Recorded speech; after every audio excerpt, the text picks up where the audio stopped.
Il y a des phases dans l'entrepreneuriat et aussi dans ta vie où tu as envie de tout arrêter. Bienvenue dans Jade Débrief, le podcast où je vous raconte toutes les galères et les hauts entrepreneuriales.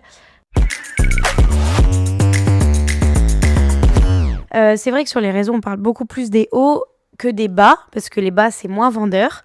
Mais aujourd'hui, j'ai vraiment décidé de vous parler d'une phase, et surtout qui est dans le bon contexte, et surtout dans le bon timing, parce qu'actuellement, ça va être notre premier grand point. Je vais regrouper l'économie et les difficultés d'entreprendre en France, parce que pour moi, je veux pas vous parler de l'économie internationale. Moi, je veux vraiment vous parler de l'économie que je ressens personnellement et que je vois beaucoup en France sur les réseaux, qui est vraiment dans au plus bas. Que ce soit moi dans mon réseau que je vois, ou sur les réseaux sociaux où je vois beaucoup de vidéos de certaines personnes, notamment dans l'esthétique ou prothésistes, ou même le commerce, vente de vêtements, enfin les magasins physiques. C'est très très compliqué en ce moment et pas qu'en ce moment, c'est vraiment je pense que ça fait quelques années que ça va pas très bien, mais depuis décembre surtout 2025, on ressent une baisse énorme et mentalement, quand tu es entrepreneur et que tu as tout donné dans ton business, je trouve que ça fait très peur. Moi, je vais pas vous cacher que je pourrais être au plus bas, ça va encore. Moi, dans ce que je fais, c'est pas catastrophique au point où j'ai vu certaines personnes qui faisaient 1 euro, 2 euros de chiffre d'affaires dans leur matinée. Je n'en suis pas là, je n'en suis pas à mendier, mais c'est vrai que par rapport à avant, je vois une baisse considérable et j'ai l'impression que d'année en année, c'est de pire en pire.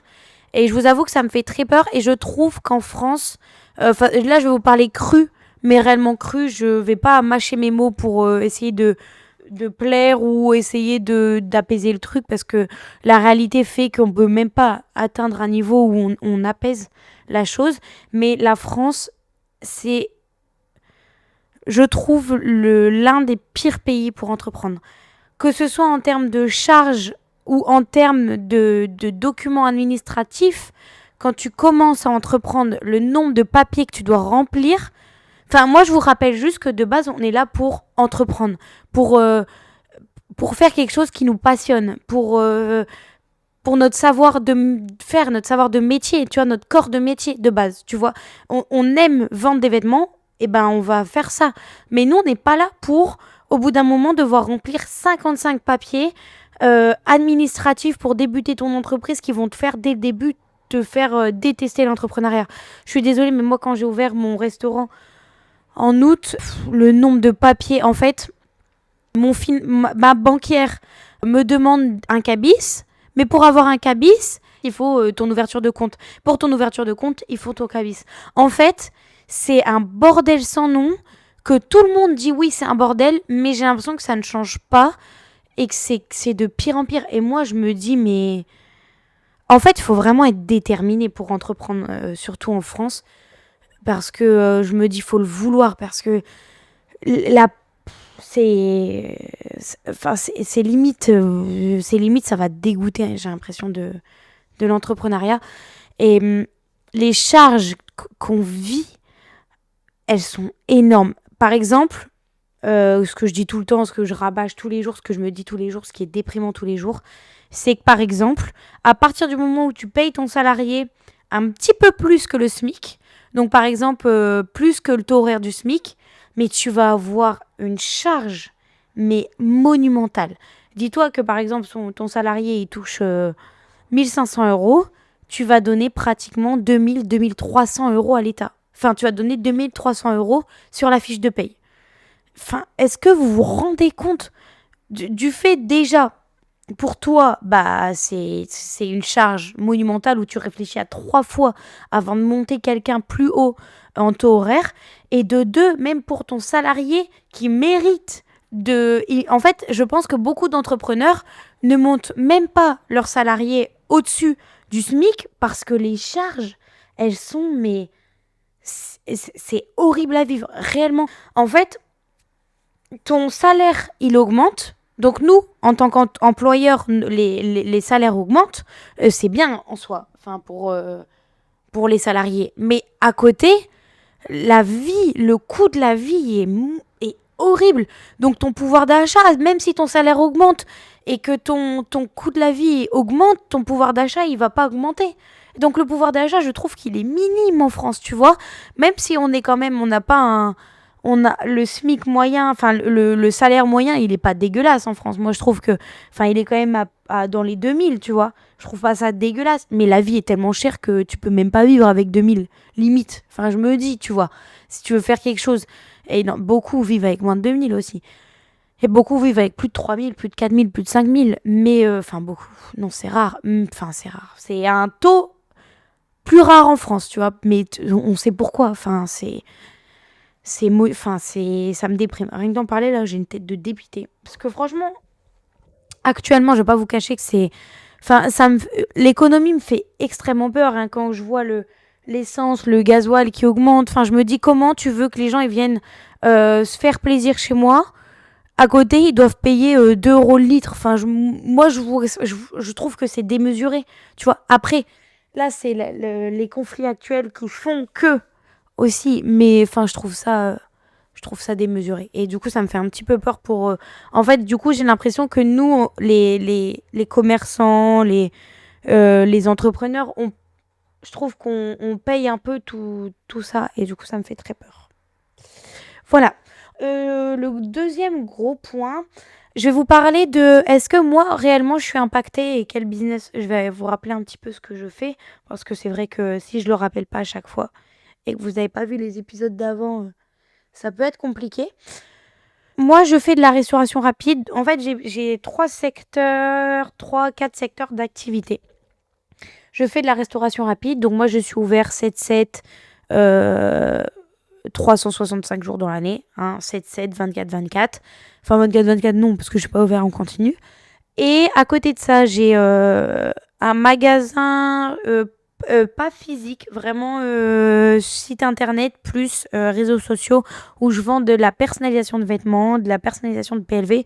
Donc ça, c'est plus en B2B. Et à côté de ça, je vends, je fais beaucoup les distributeurs automatiques où je suis sur les réseaux. J'aide beaucoup aussi des personnes à se lancer dedans parce que c'est vrai que je trouve que c'était quelque chose de assez niché et du coup, je veux faire connaître ce truc-là de distributeur pour que ça apporte un revenu un petit peu aussi à côté de ça. Donc, c'est JF Distrib. Et là, je vais me lancer dans l'immobilier. Je vais acheter un bâtiment. J'essaye d'acheter un petit peu.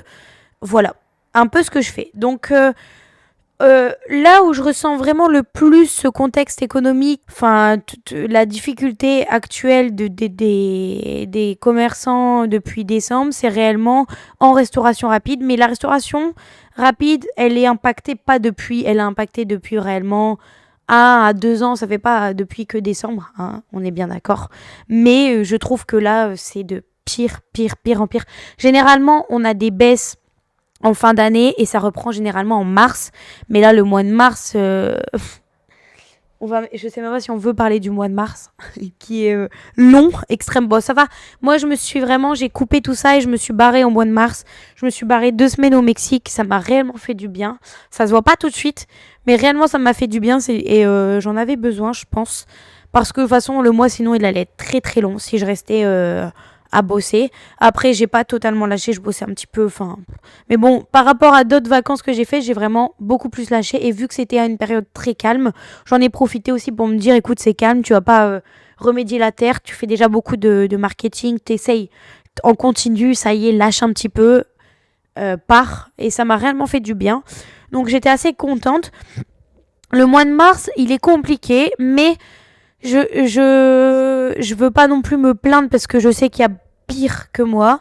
Il y a mieux aussi que moi, mais il y a pire. Et en fait, dans ces moments-là, il faut pas lâcher. Faut pas lâcher. Même si pendant du coup 2-3 mois, tu vois que c'est catastrophique, c'est là où, en fait, il faut pas lâcher, il faut continuer le marketing, il faut continuer à aller chercher tes clients, il faut continuer à aller fidéliser tes clients.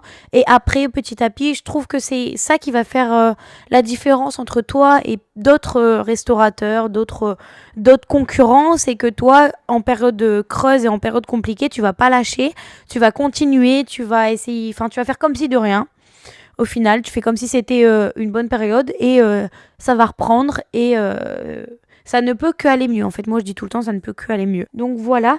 Mais après, à côté de ça, que ce soit dans les distributeurs ou dans mon entreprise plus axée B2B, du coup, je le sens beaucoup moins parce que je trouve que moi, personnellement, je préfère travailler avec des professionnels qu'avec des particuliers. Que ce soit en termes de prix, de tarifs, de relations, je préfère un petit peu plus le B2B que le B2C, mais après c'est propre à chacun. C'est pour ça que c'est pas pour ça que je le ressens moins dans mon magasin de vêtements, mais je le ressens moins parce que en fait on a vraiment axé sur les réseaux sociaux, sur la jeunesse, c'est une autre activité et une autre clientèle qui est complètement à part. Et du coup, ça fait que moi, je le ressens pas du tout. Au contraire, j'ai même dû stopper des commandes parce qu'en fait, on a tellement, tellement, tellement de commandes que on a préféré un petit peu stopper. Enfin, pas stopper, mais stopper un petit peu la com. Avoir 2-3 commandes par jour, mais vraiment stopper la com et reprendre dès que, en fait, on veut pas décevoir les clients, avoir des commandes et décevoir. Je trouve que ça sert à rien. Donc, c'est pour ça qu'on a un petit peu stoppé. Mais vraiment, là où je le ressens énormément, c'est dans la restauration rapide. Mais après, ça date pas d'aujourd'hui. La restauration rapide, elle est pas à son top qu'elle a été avant Covid, je trouve, 2020, 2021. 2021, 2022, c'est là que ça a commencé à se dégrader, je trouve.